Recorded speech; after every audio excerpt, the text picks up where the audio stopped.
Un des plus gros phénomènes marketing de tous les temps. Une marque qui a su élever son casque audio au rang d'icône, tout en négligeant totalement sa fonction première et en oubliant toute considération de qualité.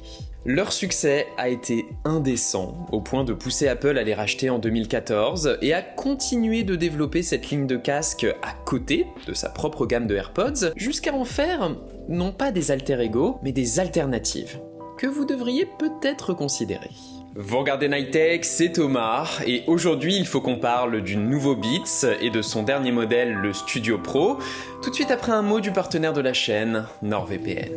Alors oui, NordVPN, c'est avant tout un service pour sécuriser ta navigation sur Internet. Tu choisis un serveur, et boum, NordVPN met en place un tunnel sécurisé entre toi et les sites que tu consultes, te voilà parfaitement anonyme. Le truc, c'est qu'aujourd'hui NordVPN, c'est devenu beaucoup plus que ça. C'est désormais le partenaire ultime pour sécuriser toute ta présence sur Internet. Préserve-toi des fichiers malveillants avec la protection anti-menace. Sois assuré que tes données n'aient pas fuité sur le dark web avec surveillance dark web. Crée-toi ton propre réseau privé et sécurisé avec Réseau Mesh pour transférer des fichiers en sans fil entre tous tes appareils. Et bien sûr, débloque tout le contenu d'Internet en faisant fi des géorestrictions. Merci à NordVPN de soutenir notre toute petite chaîne, sans eux j'aurais pas pu financer ce test. Et si jamais vous voulez essayer le service, n'hésitez pas à utiliser mon lien en description pour profiter en plus d'une réduction inédite.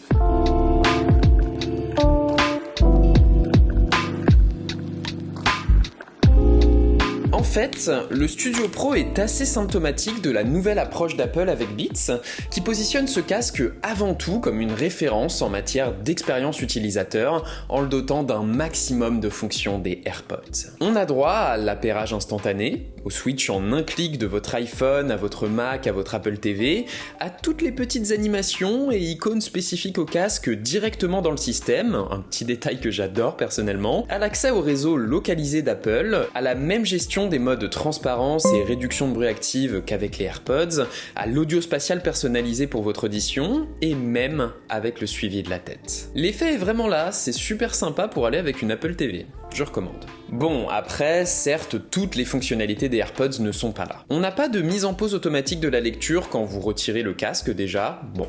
Ça va. L'absence d'une vraie puce Apple est aussi à noter, hein. N'espérez pas recevoir trop de nouvelles fonctionnalités dans les mises à jour à venir. Et la grande absente, c'est la transition automatique d'un appareil à l'autre, ce qui, à mon sens, est un mal pour un bien, étant donné que cette fonction crée plus de soucis qu'elle n'en résout, je trouve. Petit détail sympa quand même, Beats a trouvé une parade pour ce qui est du passage automatique de l'iPhone à l'Apple Watch. J'ai pu retrouver ce plaisir qu'il y a à écouter de la musique sur mon iPhone et à pouvoir la reprendre directement sur ma petite série 8 pour aller courir, sans aucun réglage ou paramètre à faire. Je sais que c'est un détail, mais personnellement ça fait une différence dans mon expérience. Malgré ces petites limites, franchement, ce sont des AirPods. Tout y est ou presque, l'expérience transparente, le soin du détail, la fiabilité, mais là où Apple s'arrête ici avec ses AirPods et applique son approche minimaliste légendaire, Beats est beaucoup plus pragmatique.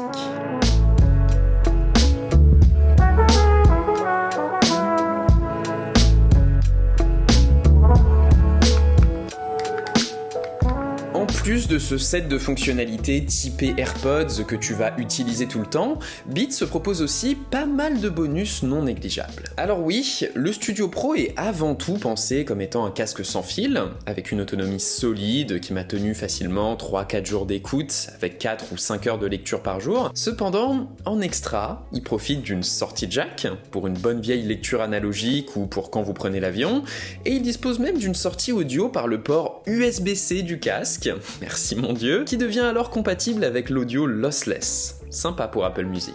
Bon, je vous avoue que l'audio sans perte, personnellement j'ai beau apprécier la musique, c'est vrai que je fais pas du tout la différence, mais ça m'a quand même beaucoup plu de pouvoir me lancer dans une session d'écoute comme je l'entends, d'autant qu'ici tous les câbles sont fournis dans la boîte. Alors ça c'est cool, mais à mes yeux, le gros bonus de ce casque, c'est qu'il est agnostique en termes de plateforme. Sur Android, vous aurez aussi accès à l'appairage instantané, au switch en un tap sur les appareils de votre compte Google, à la localisation du casque et même à une application Beats propre qui n'est pas disponible sur iOS. À partir de là, j'étais heureux parce que j'ai enfin trouvé le casque parfait pour passer de mon iPhone à mon Pixel, le tout en un tap s'il vous plaît, même si bon, parfois c'est un peu laborieux et de temps en temps il faut refaire l'appairage pour que ça marche. Dommage, mais ça reste cool de profiter de toutes ces fonctionnalités sans s'enfermer dans un écosystème, et c'est tellement pas Apple de proposer ça, mais je suppose que l'argent des utilisateurs d'Android vaut bien celui des utilisateurs iOS. Mais bref, avec la gamme Beats aujourd'hui,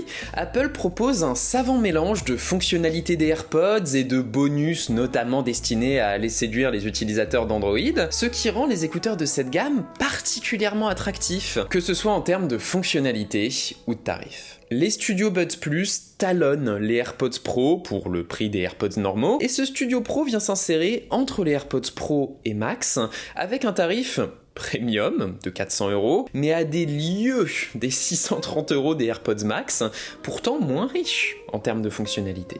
La question qui se pose alors étant, pourquoi acheter des AirPods au final ?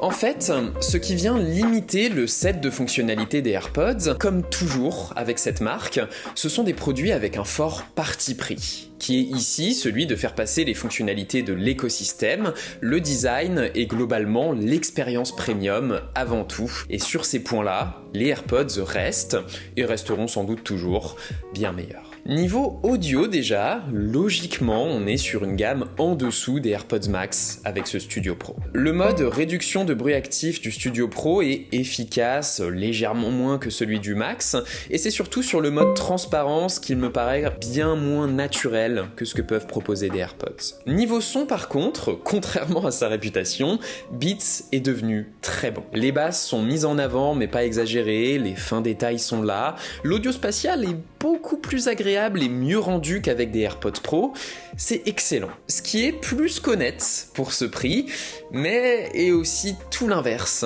du design de ce casque. Il y a du positif déjà. L'avantage d'un casque tout en plastique, c'est qu'il est léger, et allié au nouveau cuir synthétique de ses écouteurs, j'ai trouvé que les Studio Pro étaient vraiment super agréables à porter, même pour une petite sortie running tranquillou quand même. En bonus, ce studio peut se replier sur lui-même, et il est fourni avec une petite housse souple pour le transporter sans risque de le rayer ou quoi que ce soit. Pratique.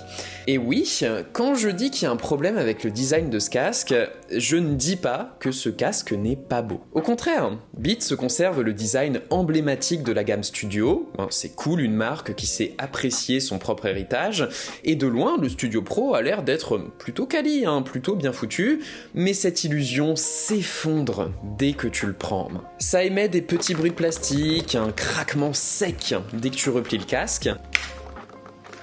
Le mécanisme pour ajuster la taille de l'arceau est ultra cheap. Les boutons pour contrôler la lecture et le volume du casque sont pratiques, mais voilà, ils inspirent pas confiance non plus.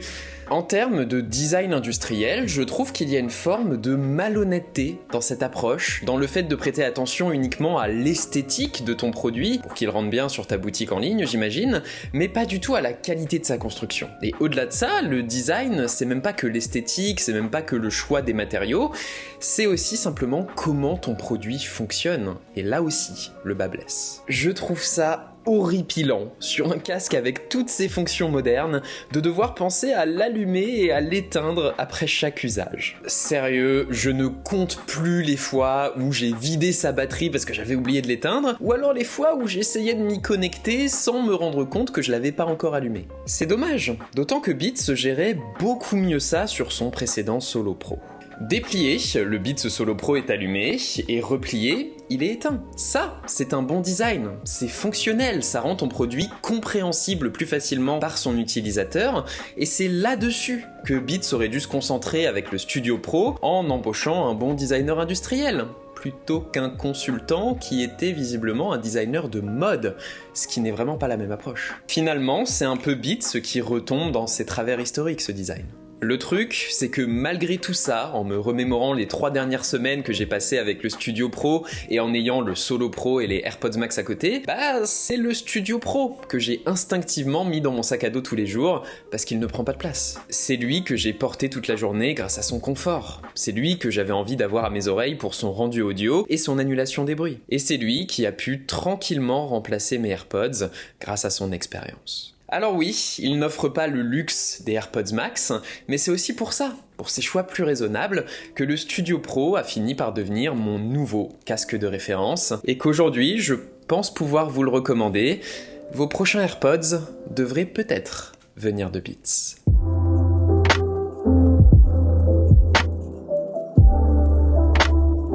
Voilà, c'était Nightech, c'était Thomas. J'espère que cette petite vidéo vous aura plu, qu'elle vous aura éventuellement aidé. Après celle sur Jony Ive, honnêtement, j'avais envie de traiter un sujet un peu plus léger. Mais bon, voilà. Si ça vous a plu, vous savez quoi faire, comme d'habitude. Et moi, je vous dis à jeudi prochain. Prenez soin de vous. À la prochaine.